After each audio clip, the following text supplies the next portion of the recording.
Good morning बंधुरा आमार नतून एक भिडियोते तोमादेर अनेक अनेक भालोबासा। तो आज के सकाले रान्नाघरेर किछु काजकर्म करे चले एसेछि आगे चा करते। आगे निजेर जोन्नो एकटु चा करब, चाटा खेये समस्त काज कमप्लीट करब। आजके चा ना खेले आर एनार्जी पाচ্ছি ना। तो बाड़ीते मोटामुटी सबारই खाওয়া হয়ে গেছে, আমারই হয়নি।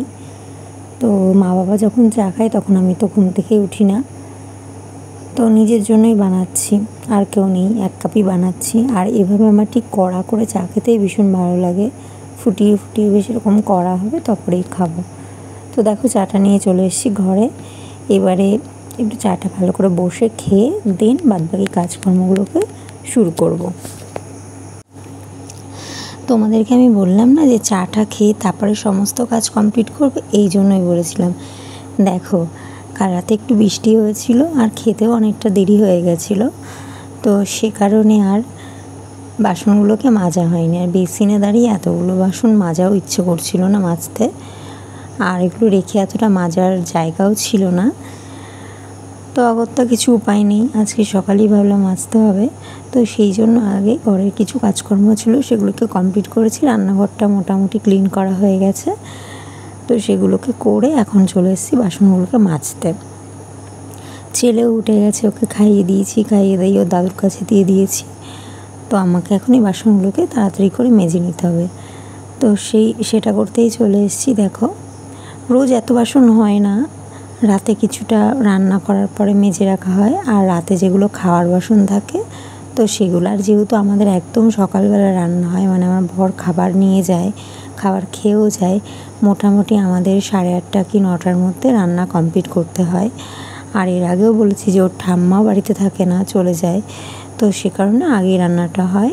সকালে আর দুপুরের রান্নাটা মোটামুটি করা থাকে, আর রাতের রান্না হয়। এবার কিছু বাসন সকালবেলা রান্না করা হয়েছে, তো সেই বাসনগুলো রয়েছে, তার সব মিলে মোট এতগুলো বাসন এই জন্যই হয়েছে। তো সেগুলোকেই মেজে নিচ্ছিলাম।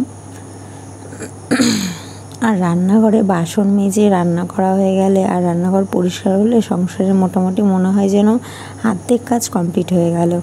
তো আমাদের এরকমই রোজ সকালে রান্না হয়ে যায়, রান্নার পরে বাসন মেজে ঘর পরিষ্কার করে মোটামুটি রান্নাঘরের কাজগুলোকে কমপ্লিট করে নেওয়া হয়। তো এত বেশি বাসন হয়েছে বলেই বাইরে নিয়ে বসেছি, বেসিনে আর যাইনি। বাইরে বসে মাজলেই সুবিধা হয়, নাহলে এতগুলো বাসন নিয়ে দাঁড়িয়ে দাঁড়িয়ে বেসিনে মাজাটা একটু অসম্ভবই হয়ে যায়। আর আমাদের রান্নাঘর যেহেতু বেশি একটা বড় না, আর বেসিনটা তোমার এমনিভাবে লাগানো হয়েছে, কেননা আমাদের রান্না করার জায়গাটা অন্য এক জায়গায় করা হয়েছে, তো সেটা এখনও কমপ্লিট করে হয়ে ওঠেনি। তো সেটা যখন কমপ্লিট হয়ে যাবে তখন আবার সেখানেও একটা বেসিন লাগানো হবে।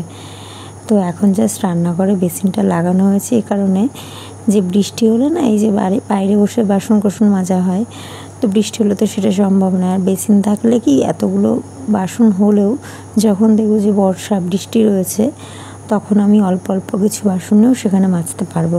সেই জন্য ওই রান্নাঘরেও বেসিনটা লাগানো হয়েছে। এই বাসনগুলো মাজতে মাজতেও কিছুটা বৃষ্টি শুরু হয়ে গেছিলো, এই জন্য লাস্টে তোমাদের সাথে আর সেটা দেখানো হয়নি। তো দেখবে তোমরা, বৃষ্টি হয়েছিল বলে সেই ভিডিওটা নেওয়া হয়নি। দেখো এখানে বাসন মাজা কমপ্লিট হয়ে গেছে। ওই যে তোমাদের বললাম বাসন মাজতে মাজতে বৃষ্টি হয়েছিল, সে কারণে আর ভিডিওগুলো নেওয়া হয়নি, তাই তোমাদের সাথে শেয়ার করতে পারলাম না। এবারে দেখো ভালো করে ঘরটাকে মুছে নেব। বাইরে বৃষ্টি হচ্ছে এই সময়টাতে, কিন্তু তবু ঘরটা মুছে, যেহেতু ছেলে সারাক্ষণ এখানে খেলা করে, তো পরিষ্কারটা রাখতে হয়। আগে জানো তো স্ট্যান্ড দিয়েই যে স্টিকগুলো হয় ঘর মোছা, তো সেই স্টিকগুলো দিয়েই মুছতাম প্রেগনেন্সির সময় থেকে।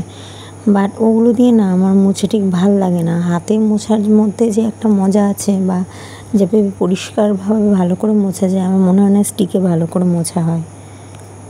পরে চলে আসলাম ছেলের জন্য গরম জল ফুটিয়ে নিয়ে, যেটাকে এবার ফ্লাক্সের মধ্যে ভরে রাখবো। তো আমি সারাদিনেরটাই করে রাখি।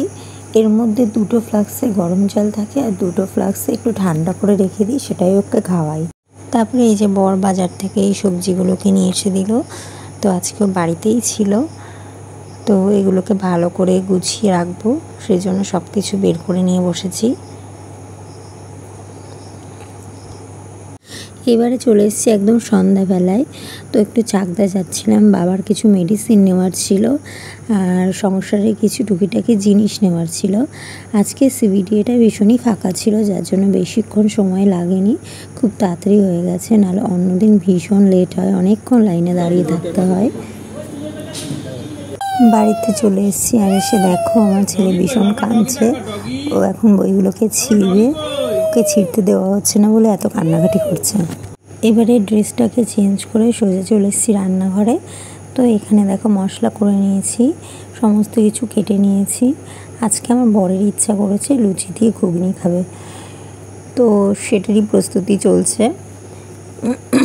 মটরটাকে আমি বাজারে যাওয়ার আগেই সেদ্ধ করে রেখে গেছিলাম সিটি মেরে প্রেসার কুকারে, যাতে তাড়াতাড়ি হয়ে যায়। আর সবজিগুলোকে কেটেও রেখে গেছিলাম, কেননা এসে করতে গেলে অনেকটা সময় লেগে যাবে, কারণ রান্না করার পর আবার ছেলেকে খাওয়ানো রয়েছে। আর সারাদিন যা বৃষ্টি হয়েছে, তোমাদের সাথে বেশি ভিডিও ক্লিপ আর কিছু দেখাতে পারি না, কোনো কাজকর্ম, কেননা বোঝোই তো বাড়িতে কেউ থাকে না, একটা বাচ্চাকে একা একা নিয়ে বৃষ্টির মধ্যে সমস্ত কাজ করাটা একটু টাফ হয়ে যায়। সেক্ষেত্রে ভিডিও অন করে রেখে কাজ করা একটু সমস্যাই হচ্ছিল, ওই জন্য আর তোমাদের সাথে সেটা শেয়ার করা হয়নি। তো দেখো আলুটাকে একটু ভেজে নিচ্ছি, সমস্ত কিছু কেটে রেখে গেছিলাম, আলু, পেঁয়াজ, মশলার যাবতীয় মশলাটাও করে রেখে গেছিলাম, যাতে এসে ড্রেসটা চেঞ্জ করে রান্নাটা করে নিতে পারি। আর লুচিটা আমি করব না, ঘুগনিটা রান্না করে গিয়ে আমি আমার ছেলেকে খাইয়ে দিয়ে ঘুম পাড়াবো, তার ফাঁকে মা লুচিটা করে নেবে। আর বাড়িতে যেদিনই লুচি হয় আমি লুচিটা করি না, লুচি পরোটা এই সমস্ত দায়িত্ব আমার শাশুড়ি মাই রয়েছেন, কারণ এইগুলো বেশি ভালো করে। তরকারি আমি করি, আর বাড়িতে রাত্রেবেলা যদি রুটির সাথে কিছু খাওয়া হয় সেই তরকারিটা আমি বানাই, আর রুটিটা বা ভাতটা মা করে। কেননা আমাদের বাড়িতে না যেই কাজটাই করতে যাই না কেন, হয় শাশুড়ি মা ওকে ধরে রাখবে আমি করব, না আমি ধরবো মা করবে, এরকমভাবেই করতে হয়, নাহলে করা অসম্ভব। কারণ আমার ছেলে ভীষণ দুষ্টু, যদি কেউ একজন আমাদের বাড়িতে এসে সারাদিন দেখে তাহলে বুঝতে পারবে যে ও কতটা পরিমাণে দুষ্টু। সারাদিনে 1 থেকে 1.5 ঘন্টা ঘুমায়, তাও পাশে আমাকে থাকতে হয়, আমি যদি না থাকি সেটাও বুঝে যায়, ব্যাস তারপরে সারাদিন ওর দুষ্টুমি চলবে। আর যেহেতু দিনের বেলায় বেশিক্ষণ ঘুমায় না, সেই কারণে মোটামুটি 9:30 থেকে 10টার মধ্যেও ঘুমিয়ে যায়। আর সেই যে ঘুমালো মাঝে 2-3 বার উঠবে। তো যেহেতু এখন রোজ প্যাম্পাস পরাই না, তো যখনই টয়লেট করে তখনই উঠে যায়, তো রাত্রেবেলা খুব একটা জ্বালায় না। বাট সকালে আমি যদি 6:30টায় উঠি ও উঠবে, আমি যদি 5টায় উঠে যাই ও উঠে পড়বে, জানি না কী কারণে বুঝে যায় আমি 5 থেকে উঠে গেলেই হয়েছে, তাহলে আর ঘুমাবে না।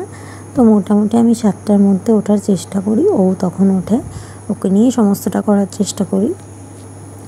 তো দেখো তোমাদের সাথে কথা বলতে বলতে আমার আলুটাও ভাজা হয়ে গেছে, এখন মশলাকেও ভালো করে কষিয়ে নিচ্ছি, এরপরে মটরগুলোকেও দিয়ে দেবো, আলুটাকেও দিয়ে দেবো। আর আমাদের বাড়িতে এখন আগে বেশি লুচি টুচি এগুলো বেশিই হতো, এখন একটু কমে গেছে, যেহেতু বাবার শরীর খারাপ বলে তাই। তবু এই যে আমরা লুচি করছি, বাবাকে হয়তো 1টা কি 2টো দেবে, আর বাদবাকি ওনার জন্য রুটি হবে, আমরা দুজনই খাবো। তো প্রথমে যেহেতু এটা ঠিক ছিল না, যে যদি সকাল থেকে ঠিক থাকতো তাহলে একটুখানি খাসির মাংসের চর্বি আনা হতো, তো সেটা দিয়েই ঘুগনিটা খেতে বেশি ভালো লাগে। বাট আমাদের এখানে না বিকেলের দিকে সেরকম একটা পাওয়া যায় না, তো সেটাকে আনতে হলে আবার চাকদা যেতে হয়। তো সেটা যেহেতু প্ল্যান ছিল না, ওই জন্য আর আনা হয়নি, আমি নর্মালি রান্না করলাম। দেখো ফাইনাল লুকটা কেমন লাগছে, খেতেও ভীষণ সুন্দর হয়েছিল। তো আজকের ভিডিওটা এইটুকুই থাকলো বন্ধুরা, দেখা হবে নেক্সট